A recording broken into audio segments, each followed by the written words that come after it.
And good afternoon, everybody, and welcome here to The Rock. We are at Rockingham in North Carolina, also known as North Carolina Speedway, as we get ready here for the running of the Rockingham 300. Getting ready for our 13th race of the season here in Season 8 of the Mobil1 Cup Series. Going to be a wild one here today. Our Truck Series event did not disappoint. Expecting the same thing in today's race in Mobil1 Cup Series competition, as we are continuing on the chase to the chase. And after today's race, folks, only 2 more races stand between these drivers and whether or not they're going to make the chase for the championship. Nick Alton sits on the pole position. He's still looking for his first win of the season, but he's also trying to make it the chase via top 10 in points. And right now he comes in just outside of the top 10. Actually, as I look at the points, he's actually tied with Joshua Collard for 10th place, both of them with 292 points apiece. So technically he is inside the top 10.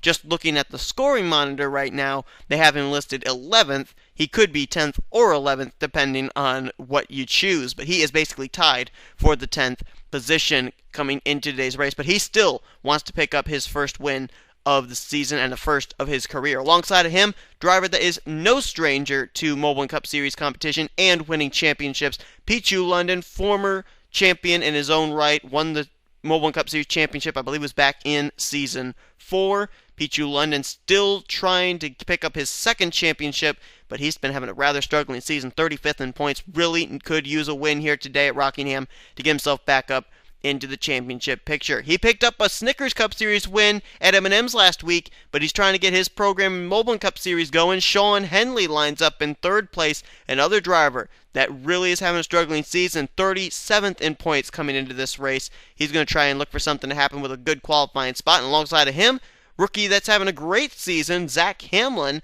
He comes into this race 12th in points, still looking for his first win of the season. And lining up to round out the top 5, the guy who actually went to victory lane here yesterday in the Truck Series, LJ Mills, who's already gone to victory lane in Mobil1 Cup Series competition at Charlotte.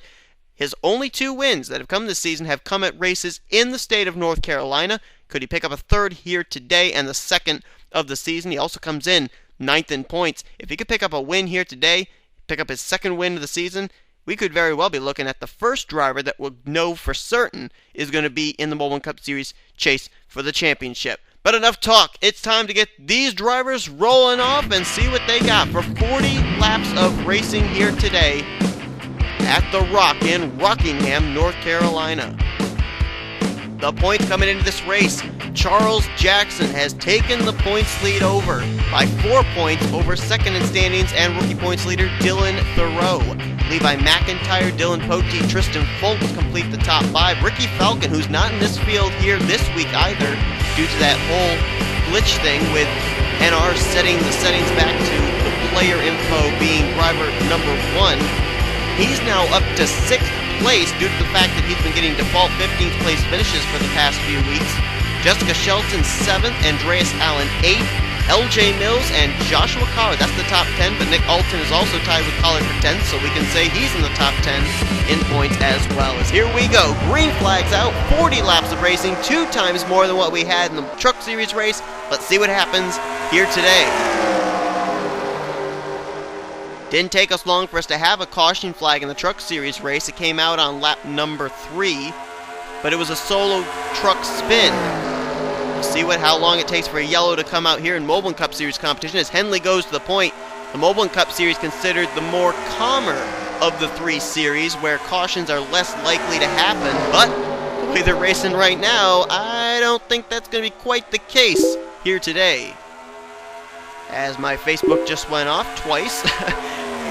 Sean Henley leading the way now, Mobil1 London into 2nd, and I thought I saw the One Main Financial Toyota of Charles Jackson, the points leader, working his way up. He's now up, running in the 5th position. So, like we saw yesterday, a lot of drivers that are running well in points, qualified well.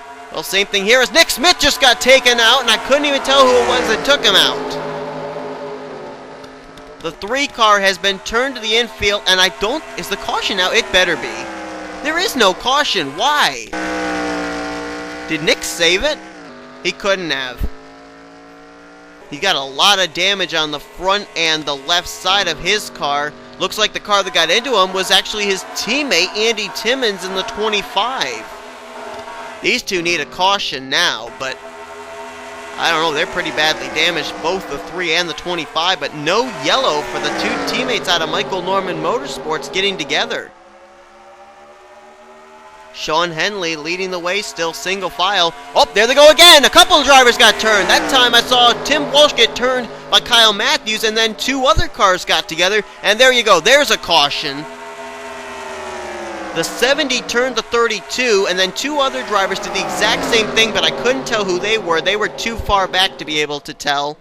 And look at the smoke just lingering here on the back straightaway. That's from 3 different cars, 3 different tandems of cars, turning down to the inside safer barriers. Henley's going to be the leader. Pichu London got to slow down and let Henley into line as the leader here. There is Tim Walsh. I know for certain he got turned by the 70 of Kyle Matthews. Maybe we can find out who the other ones were. Oh, Zach Hamlin was one of them. And who would the other have been? It looks like it could have been Bob Fergus in the 18. So it looks like Fergus and Hamlin were dancing partners, so to speak. Kyle Matthews, Tim Walsh were dancing partners, and Andy Timmons and Nick Smith were dancing partners. So the caution flag is out. All those damaged cars going to go to pit road. I don't think they're all going to be able to continue. Some might, but I don't think Tim Walsh is going to be continuing. Zach Hamlin's car looks pretty badly mangled up. Same for Fergus. We'll see, though. As the leaders decide not to come to pit road, they decide to stay out. So we'll head back, take a look at a replay of the different incidents that took place all on the back straightaway coming out of turn number 2. So the first incident that actually did not bring out a yellow flag takes place between a couple of teammates. Nick Smith, rookie, Andy Timmons, veteran. And they are they going to make any contact with Dylan Poteet? Nick slides right up, almost into Poteet. Now they don't make any contact with the 31. It's just Timmons gets really tight coming off the corner. Slides right up into Nick Smith. Smith noses it into the wall. Now, here's the thing I don't understand. Why no caution? Yes, they are down near the bottom of the racetrack, and everybody's able to get around. Well, I don't know. I mean, Nick's car is maybe about 3-4 feet past the apron. Maybe they just didn't feel it was a need for a warrant of a caution because the debris was all down near that inside safer barrier. But, I guess it was at NNSCRA's discretion. They decided not to throw the yellow flag right there. But this was a timely caution, though, that's going to come out here for both of these cars who did not come to pit road. They'll be able to, I think, still stay on the lead lap. But let's see what happened to actually bring that yellow flag out. A couple of laps later, almost in the exact same spot as the incident between Andy Timmons and Nick Smith. Same spot of the field, I mean. Tim Walsh going to get some help from Kyle Matthews. Watch behind them. Bob Fergus going to get into Zach Hamlin. Down into the wall they both go. Wow, 43 gets a lot of air. And now finally does come down to rest. But I think Bob Fergus, that hood's all crunched up. He gets another hit right there. And then just barely taps underneath the left rear of the 32. That's enough to flip Tim Walsh's car over. Comes down almost on top of the hood of Zach Hamlin. And yeah, I think a barrel roll and an airborne car on the back straightaway, that's definitely worthy of a caution. But, man, I don't know which is taking the worst beating. These drivers or that inside safer barrier coming out of 2, because it's been clobbered 3 times by 3 different packs of 2 cars. But that's enough for the caution flag to come out, though. Zach Hamlin, as we said, coming in running really well in points, 12th in points. Kyle Matthews, 16th in points. They're really going to suffer here today, and drivers just trying to get their seasons going again. Bob Fergus and Tim Walsh both involved in this. Walsh comes in 36th in points, and Bob Fergus, our winner from Atlanta, 39th in points.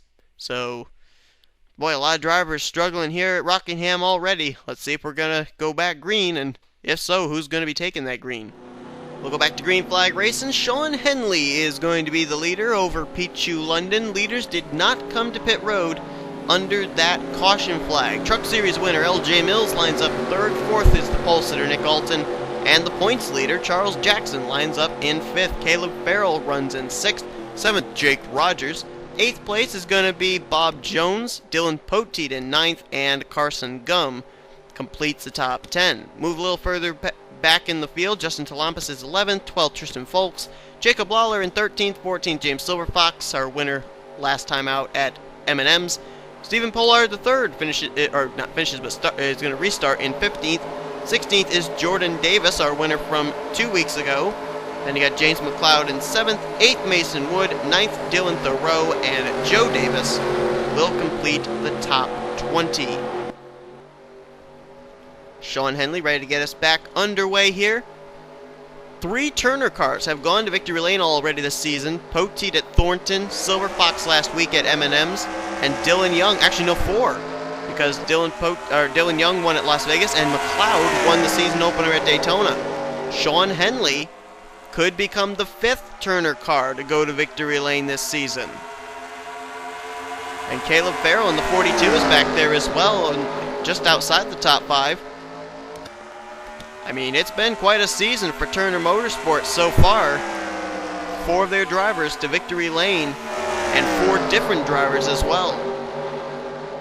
But Pichu London wants to go back to Mobil1 Cup Series victory lane. He got the lead away from Henley, and now he's beginning to try and open up a little bit of distance between a raging battle for second place. LJ Mills coming to the bottom. And I'll tell you one team that's really been coming to life, and that is the Kyle Busch Motorsports team of LJ Mills and Carson Gum. And 2 of those drivers find themselves up inside the top 15 in points coming into this race.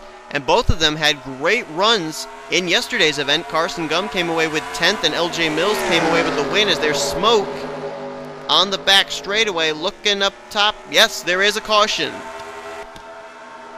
Oh, and Andreas Allen is the one collected in this one. Another driver running well at points, 8th in points and 4th in the rookie standings. And oh, looks like it could be traced back to Bob Fergus again. Fergus, who already had that hood crunched up beforehand, it's crunched up still. He almost took out the pace car. Oh, Wolfgang Mason also sits on pit road, so too does Trent Dunham in the 8. And the leaders are going to pit this time, so pit stops taking place here on lap number 13. Pichu London comes down as the leader. Will he leave as the leader? We'll find out. We'll head back now, take a look at a replay of what brought out the caution for the second time here today at Rockingham, as we are not yet to the halfway point in the Rockingham 300. So let's see how this starts here with Andreas Allen. Up ahead, they're 3 wide with Cody Lamas, Dylan Young, and Cassandra Renzi rim riding. Does Cassandra maybe come down into Joshua Collard?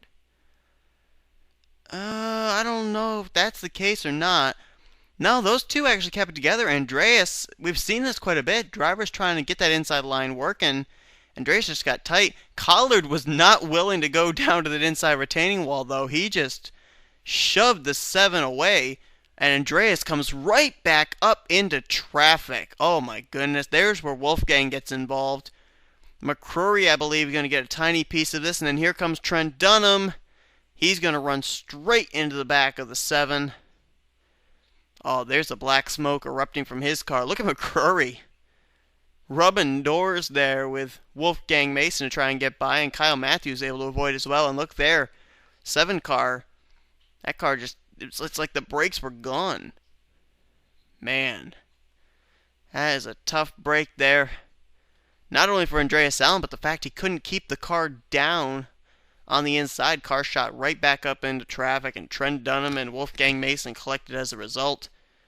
And I believe Trent Dunham just lost all power in that car or something, because the black smoke's not there anymore, but we just saw it erupting out of his car. So that's a tough break there for that 8 team. He's been having a struggling season here in this series. 21st in points he's been able to work his way up to, but all that hard work could be gone in just the blink of an eye. Caution flag out for the 3rd time. No, only the 2nd time today. Let's head back now for the green. Well, Pichu London's pit crew did not disappoint. Pichu London got in first and out first, so he is going to be the leader, bringing us back to the green on lap 17 of 40. LJ Mills lines up 2nd. Charles Jackson, the points leader, up to 3rd. 4th place, Jake Rogers. Caleb Farrell, 5th. 6th place is Dylan Poteet. Sean Henley, all the way back now to 7th. 8th is Bob Jones. Tristan Folks runs 9th. And completing the top 10 is going to be Stephen Pollard III. Nick Alton, the pole sitter, all the way back now in 11th. Jordan Davis is 12th. 13th, Dylan Thoreau. 14th, James Silverfox. 15th will be Danny Wells.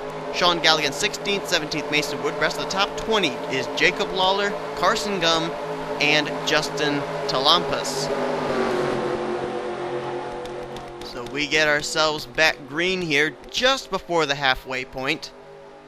Officially, there will be 24 laps to go when we hit the stripe. Drivers have come to pit road. We know the fuel window at least goes to 20 laps.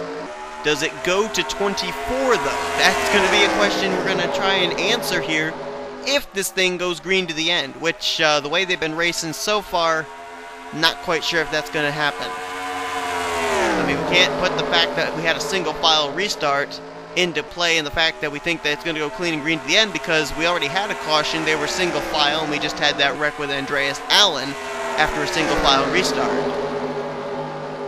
Charles Jackson, though, he is coming. He just got by LJ Mills for a second, and there you go! Someone just got dumped, and I think that time it might have been Bob Jones in the 15. And the caution's out again. Drivers continually trying to get that inside line working. They get extremely tight coming off of 2, and there's nothing they can do. They go up into the left rear quarter panels of the drivers above them. It was not Bob Jones, because Bob Jones is up here, so I do not know exactly who it was. It may have been Cassandra Renzi. It looked like a black car. And it was a black car, but it was Danny Wells in the 5. And I thought I saw the car that turned him too, but I cannot remember who it was. Oh, and the drivers are coming to pit road again. And look who's risking it. Look who is risking it and not coming in. James Silverfox, our winner from last time out at M&M's. And remember last time at M&M's, it was a fuel strategy race, and Silverfox was able to win it. Also staying out, James McLeod. He'll move up to second, and Chris Washer also decides to roll the dice and stay out. He'll be third. Cody Lamas is going to be fourth. And it looks like those 4 are the only ones to roll the dice and stay out here under this caution. I mean, why not? Get yourself some track position. This may not be our last caution of the day. And Jake Rogers' team got him out first. Look how far back Pichu London was. Good heavens. Rogers, Henley, Farrell, Jones, Thoreau, Folks, and Jackson all got out ahead of him. So this is shuffling the field up big time, but caution flags out one more time. Let's take a look and see what happened. James Silverfox trying to go back-to-back here in Mobil1 Cup Series competition as we're under our 3rd caution of the day and just now past the halfway point in the Rockingham 300. And I'm not exactly sure why they're trying 4 wide here. It hasn't worked yet. It's not going to work still, and they did it anyway. Mason Wood going to get into Dylan, or make that Danny Wells. Danny gets turned down into the wall. Fortunately for Danny, though, he hit it with the driver's side of the car. And normally when they do that, yes, they are damaged. Usually they're not completely up to speed, but they don't have to retire. A lot of times when a driver gets turned down there, they nose it into that safer barrier. And that causes them to have to be out of the race. I believe we have reports Danny Wells has actually returned to the racetrack, is still on the lead lap. And there is Bob Fergus. That car has been on and off pit road this entire race since getting involved in that wreck. And I don't know what he's doing except maybe trying to salvage positions, but he could be a traffic hazard if it comes to it down here at some point. He's got to make sure he stays out of these drivers' way. But that's what brought out the caution flag. Let's head back yet again for another restart here at Rockingham. So James Silverfox, hoping that lightning will strike twice. He rolled the dice last week, came away with a win. If he could win here today, he could possibly lock himself up a spot in the wild card and make the chase. Silverfox has had a lot of success when it comes to trying to make the Mobil1 Cup Series chase for the championship. Think back to when he drove the 31. I believe he had 3 wins in that season.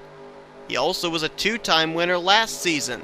And he's got to win this season as he'll bring the field to green. Top 4 did not come to pit road. Silverfox, McLeod, Washer, and Lamas. Let's see if this strategy is going to play into their hands as we're back green on lap 23. First of the drivers to pit was Jake Rogers. I'm not certain they didn't just go with fuel only on that 19. And here comes James McLeod down to the bottom. Not able to make the move this time, though. I thought he was going to get the run to get the inside for the lead. Not the case, though. He's got Chris Washer all over his back bumper. Washer's got a rear deck lid full of Cody Lamas, and here comes Cody for third. And Turner continues to be the class of the field. They hold the top 2 spots right now, as the battle still is on for third place. Here comes McLeod getting a big run there through the middle of turns 3 and 4, and coming out of 4. Pulls right up to the back bumper of the Arrowhead Chevrolet, his teammate. Will he make any kind of a move on him? And I think the one thing that these guys were really banking on was a caution flag coming out. It hasn't come out yet. So the big question is, can these drivers that stayed out, Silver Fox, McLeod, Lamas, and Washer, can they make it the rest of the way? The fortunate thing for them is I believe the first driver that may have taken on tires, or at least 4 tires that is Pichu London. He's all the way back, still mired, I believe, in the 10th position.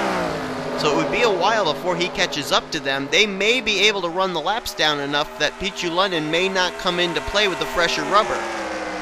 But if the fuel window is not able to make it up to lap 40, then these drivers could be in trouble. We're going to have to find out, though. Silver Fox continues to lead. McLeod, I think what the thing is right now for McLeod is he wants to keep James Silver Fox within striking distance, but he doesn't want to use up his stuff passing him this early on. He keeps looking out there, trying to go a little bit lower, get some clean air to try and get a run, but he just doesn't seem to be able to be making the move yet, and that could be very well on purpose. Right now, though, top 3 have not been to pit road since I believe it was the second caution of the day. And here comes McLeod. Apparently it's go time. He's going to go to the point. McLeod trying to go to victory lane for the second time this season. Won the season opener at Daytona. And as we watch these guys up here at the front, of those drivers that I said took on tires, I believe Sean Galligan would now be the first driver in that category, as he has been able to get around Pichu London. You can actually see some front-end damage in the Aspen Dental Toyota, but he's actually up here, almost inside the top 10. Chris Washer, though, has not been able to really hang with everybody there.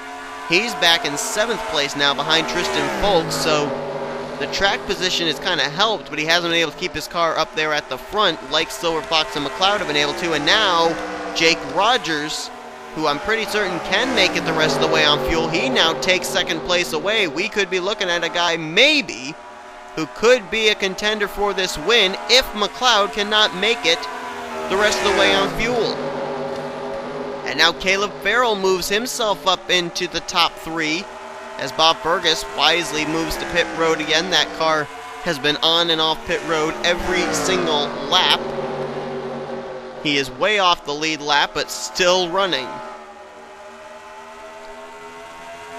James McLeod, though, with a bit of distance here between himself and Jake Rogers. Both these drivers won the first 2 races of the season. McLeod won at Daytona, and Jake Rogers followed it up with a win the following week at Rockingham, UK. But the question is, if this thing does come down to fuel mileage, if it does come down to tire rubber, who's going to be in the right place at the right time? I'm looking back through this field, and I'm not really sure. Oh, Bob Fergus just came back on track, and that was right up in front of some leaders here. And he'll get it safely back down to pit road. Wait, did I just hear some spinning? Oh, whoa, folks! And he came right back up in traffic! What in the world was that? He just took out Jordan Davis and Dylan Thoreau. Did Tristan Folks? That could be a caution. And if it is, that changes this thing dramatically. And the caution is out. If this thing had gone green to the end, it was going to come down to who was going to be able to make it. But now this changes everything. And Tristan Folks, who I think may very well have just put himself on the hit list of one Dylan Thoreau and one Jordan Davis, is the reason for this caution coming out. Puts on a tremendous save on the front straightaway. but takes out a lot of drivers. Dylan Thoreau, there you see on pit road, Joe Davis. We're looking at the pole sitter, Nick Alton. Oh boy. This is for certain going to change a lot into who's going to win this race. Caution flag out. We will get back to green. But the question is, who's going to be the leader when we do? Watch this coming out of turn number 4. Sean Galligan's going to be the one actually going to get into Tristan Folks. Now, taking nothing away from Tristan Folks, he put on a great save here coming out of 4. Oh, that was some kind of a good glitch there on the 64. Right there, gets into the Discount Tire Mustang, turns him down to the grass. Now, here's the problem, though. Folks is not willing to back out of the throttle when he goes into turn 1. And, you know, classic textbook racing tells you, you go full speed into a turn, the car's not going to stay straight, it's going to slide up. And, oh man, Jordan Davis and Dylan Thoreau, who were both running so well, they just get forced into the wall. Folks, who makes the wreck happen, actually drives away. And I'm trying to get back here. Pace car's not helping. There you see Joe Davis get involved. Ugh, pace car messed it up. I gotta go back.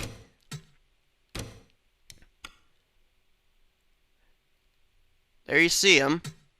Dylan Thoreau and Jordan Davis. And then here comes Joe Davis. There's where he gets a piece of it. And then pretty soon you're going to see the 20 of Nick Alton running the high line. And wow, Alton, he got some beef with the 23 because he did not turn left to avoid. He actually turned up the racetrack into Dylan Thoreau. Well, that's interesting. Now, both these drivers are up there in the top 10 in points. They come in separated in rookie standings by more than 40 points. I don't know what that was all about, quite honestly. But a little bit of rookie rivalry going on? I don't know. But it's not going to pay out for Nick Alton because he's now basically taking himself out of this race. But that's what happened, and I think Tristan Folks may have just made himself a couple of enemies here at Rockingham. Well, if this was a game show, the million-dollar question would be, what happens now? At the current moment, 3 drivers inside the top 5 have not been to pit road since our second caution, which has been at least, I believe, since lap 14. James McLeod, the leader, 4th place Cody Lamas, and 5th place Chris Washer. Also, James Silverfox in 6th has not been to pit road since then as well.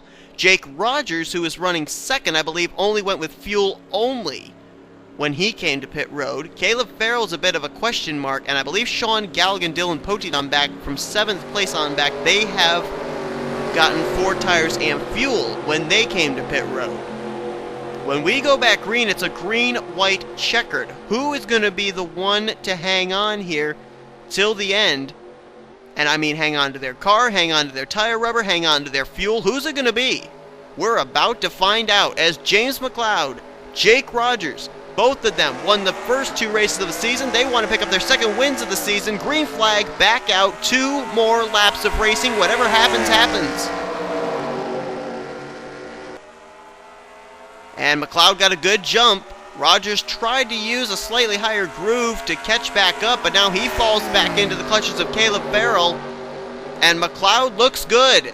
Coming here out of turn number 4, white flag displayed one more time for James McLeod. Can he pick up his 2nd win of the season and maybe secure himself a spot in the Mobil1 Cup Series chase for the championship via wild card?